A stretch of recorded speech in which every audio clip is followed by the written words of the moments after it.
Hello అండి విజ్ఞాన్ గారు. నమస్తే. యానిమల్ సందీప్ వంగ గారు తీసిన సినిమా ఇప్పటికీ ఏదో ఒక చోట వినపడుతూనే ఉంటుంది. అండ్ ఒక ఇంటర్వ్యూలో ఇప్పుడు సాధారణంగా మనం చాలా కష్టపడి చదివే చదువుల్లో మొట్టమొదటి చదువు ఐఏఎస్ అంటారు. దానికి ఏముంది, కష్టపడి చదివేసి ఎగ్జామ్ రాస్తే అయిపోతారు, ఐఏఎస్ అయిపోతారు. బట్ సినిమాలు తీయడం అంత ఈజీ కాదు అన్నారు. దానికి సంబంధించి ఇప్పుడు పలు విమర్శలు వస్తున్నాయి. అంత ఈజీనా? One second. సందీప్ రెడ్డి వంగ గారు ఇంకా ఐఏఎస్ ఆయన పేరు ఎందుకులే, ఎంత కాదన్నా తను ఒక మెజిస్ట్రేట్, మనం గౌరవించాలి. కాకపోతే ఇతని వెర్షన్గా నేను చెప్తాను, తన గురించి నాకు అనవసరం. I can't speak also. తను అనిన పదం ఏంటంటే, కలెక్టర్ అవ్వాలి అంటే బోల్డ్ అని కోర్సులు చేసుకుంటాం.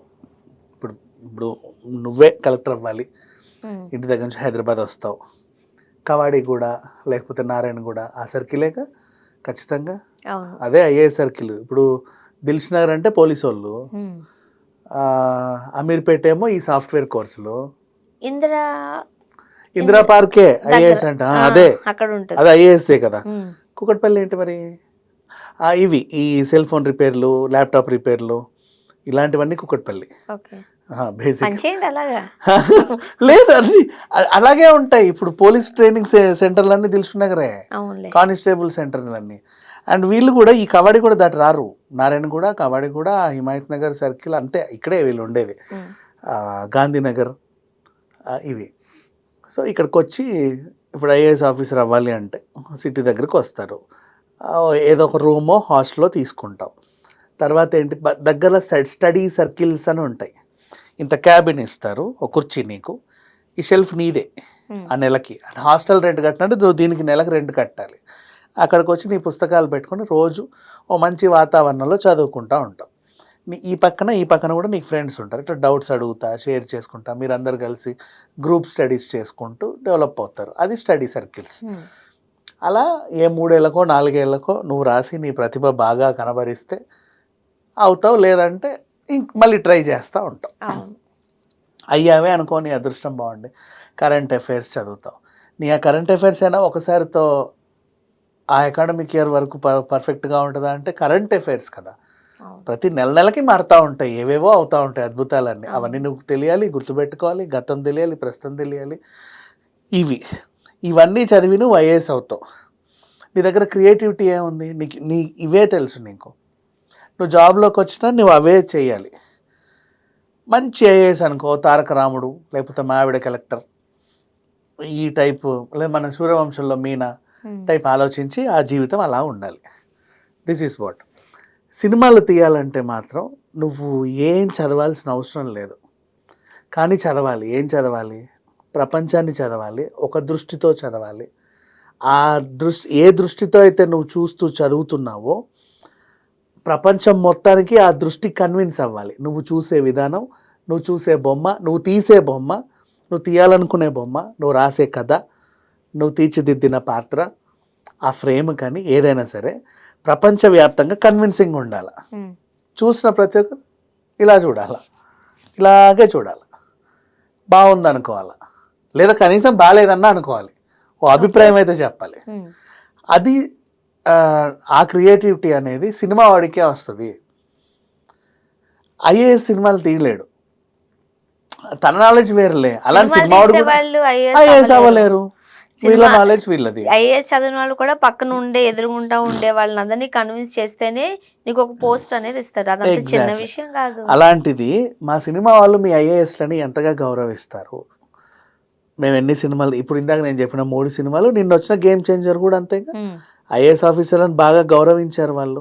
అఫ్కోర్స్ ఒక్కొక్కరిది ఒక్కొక్క ఇదిలే, అలా గౌరవిస్తారు. సినిమా వాళ్ళు అయితే మెజిస్ట్రేట్ని ఖచ్చితంగా గౌరవిస్తారు. మరి అలాంటి మిమ్మల్ని మేము గౌరవించినప్పుడు మీరు కూడా మా సినిమాని గౌరవించాలి కదా. నచ్చకపోతే నచ్చలేదని చెప్పండి, చూడకండి, ఇట్స్ ఓకే. దాన్ని విమర్శించే హక్కు మాత్రం మీకు లేదు అని ఆయన చెప్పాడు. అఫ్కోర్స్ ఈవెన్ నేనైనా కూడా సందీప్ రెడ్డి వంగ తరఫునే ఉంటాయి ఈ విషయంలో. నీకు నచ్చని అంశాన్ని నువ్వు విమర్శించడానికి నీకు హక్కు లేదు. ఇప్పుడు నేను వెళ్ళి ఎవరిని పడితే వాడిని విమర్శించకూడదు, ఎందుకంటే ఆ ఫీల్డ్ నాకు తెలియదు కాబట్టి, అర్థం కావు కాబట్టి వీ కాంట్ మాట్లాడుకుంటాం అంతే ఏదో సంథింగ్. బట్ ఎవరిని విమర్శించడానికి లేదు. ఏదైనా విపత్తు లాంటివి ఏమైనా జరిగితే అయ్యో పాపం అనుకుంటాం, దట్స్ ఆల్. ఎక్స్ట్రాలు చేయకూడదు. సో ఇప్పుడు ఇక్కడ విషయం ఏంటంటే ఇది యానిమల్ సినిమా చూశాడంట పెద్ద మనిషి, ఆయన ఎవరు చూడమన్నారో మరి. చూశాడు, చూసి ఇది యూత్ని పెడదవ పట్టిస్తుంది, దీంట్లో అది ఉంది ఇది ఉంది అని ఒక రివ్యూ పడేసాడు. నీకు ఎక్కడైతే ఇబ్బంది అనిపించిందో అక్కడికే నువ్వు ఆపేసి ఉంటే బాగుండేది. నువ్వు మొత్తం చూడాల్సిందంతా లాస్ట్ వరకు చూసి, నువ్వు లాస్ట్ వరకు చూసావంటే మా ఎంటర్టైన్మెంట్ నువ్వు పూర్తిగా ఆస్వాదించావుగా, మరి అనే హక్కు నీకు ఎక్కడిది? మరి అలా అనుకుంటే ఏదైనా ఒక మంచి సినిమా చూస్తారు. జయప్రకాష్ నారాయణ గారు కూడా అప్పుడప్పుడు కొన్ని సందర్భాల్లో ఏదైనా చూసినప్పుడు చాలా బాగుంది అని చెబుతూ ఉంటారు. బాగుందంటే యాక్సెప్ట్ చేస్తారు, బాగాలేదంటే యాక్సెప్ట్ చేయరా? అలా అనట్లేదమ్మా, బాగాలేదు అంటే యాక్సెప్ట్ చేయొచ్చు. ఆయన ఇప్పుడు తన అభిప్రాయం చెప్పడం వేరు, చెప్పే విధానంలో డిఫరెన్స్. ఎగ్జాక్ట్లీ అదే. ఇప్పుడు ఏంటి, ఈ సినిమా చూశాను, నాకెందుకో నచ్చలేదు, ఇలా ఉందేంటా అనిపించింది అంటే బాగానే ఉంది. ఇప్పుడు యూత్ను మొత్తాన్ని సర్వనాశనం చేసేలా ఉంది ఈ సినిమా. యూత్ అందరు నువ్వు ఆలోచించినట్టే ఆలోచించాలని లేదుగా, కానీ అలా కూడా ఉంటుంది. ఆ యూత్ని డిస్టర్బ్ చేసేలాగా ఎందుకు ఉంది సినిమా? డైరెక్టర్ పర్సెప్షన్లో యూత్ని నేను ఎడ్యుకేట్ చేస్తున్నానని తన వర్షన్స్లో 100 రీజన్లు చెప్తాడు. He can. బట్ ఎప్పుడు ఎవరు కూడా ఏ సినిమాని విమర్శించడానికి లేదు.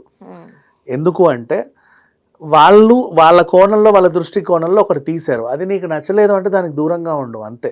బలవంతంగా దాన్ని చూసి ఎవరినో విమర్శించాల్సిన అవసరం లేదు. అదే చెప్తా. అంటే అనకూడదు, తప్పది. ఎందుకంటే నీకు నచ్చలేదు కరెక్టే, ఇది సమాజాన్ని పెడదవ పట్టిస్తుందని నువ్వు మాట్లాడకూడదు. సమాజానికి నువ్వు అతీతమై ఉండొచ్చు, అంతే కదా. నువ్వు బ్రతికే విధానమే అందరూ బ్రతకాలనేది ఏముంది? నువ్వు వాడే సబ్బే అందరూ వాడాలనే ఉంది? నువ్వు దోముకునే టూత్పేస్టే అందరూ దోముకోవాలనే ఉంది? లేదు కదా. ఎవడి ఇష్టం వాడేది సమాజంలో, ఎవరి బ్రతుకు వాళ్ళది. నీ ఫ్లేవర్ వాళ్ళకి నచ్చొచ్చు, నీకు నచ్చలేదు అంతే. కొంతమందికి కొన్ని పడతాయి, కొన్ని పడవు. కొంతమందికి నిమ్మకాయ పడదు, కొంతమందికి గుడ్డు పడదు, కొంతమందికి టొమాటో పడదు. అలానే నిమ్మకాయ, గుడ్డు, టొమాటో విషం కాదు కదా, అంతే కదా. దానికి నువ్వు స్టేట్మెంట్ పాస్ చేయొద్దు, నిమ్మకాయ తినకూడదు హెల్త్ చెడిపోద్ది, టొమాటో తినకూడదు హెల్త్ చెడిపోద్ది. బాధపడ్డారా?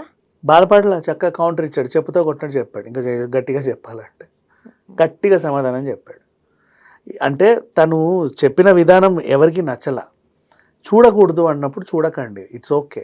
బట్ విమర్శించడం చాలా తప్పు. అలానే నువ్వు నా సినిమాని యాక్సెప్ట్ చేయాలనే ఉద్దేశం కూడా ఆయనకు లేదు. కాకపోతే ఆయన చెప్పిన విధానం ఏంటి, నీ చదువు మాకు రాదు, మా టాలెంట్ నీకు ఉండదు, ఎవరి టాలెంట్లు వాళ్ళకు ఉంటాయి. నీకు అది అర్థం కాకపోతే అర్థమయ్యేలా నేను చెప్తా, నీకు అవసరం లేదనుకుంటే వదిలేసే. ఇది సమాజంని ఇన్ఫ్లుయెన్స్ చేస్తుంది, సమాజం మొత్తాన్ని చెడగొడుతుందని నువ్వు స్టేట్మెంట్ పాస్ చేయడం తప్పు. Okay, thank you.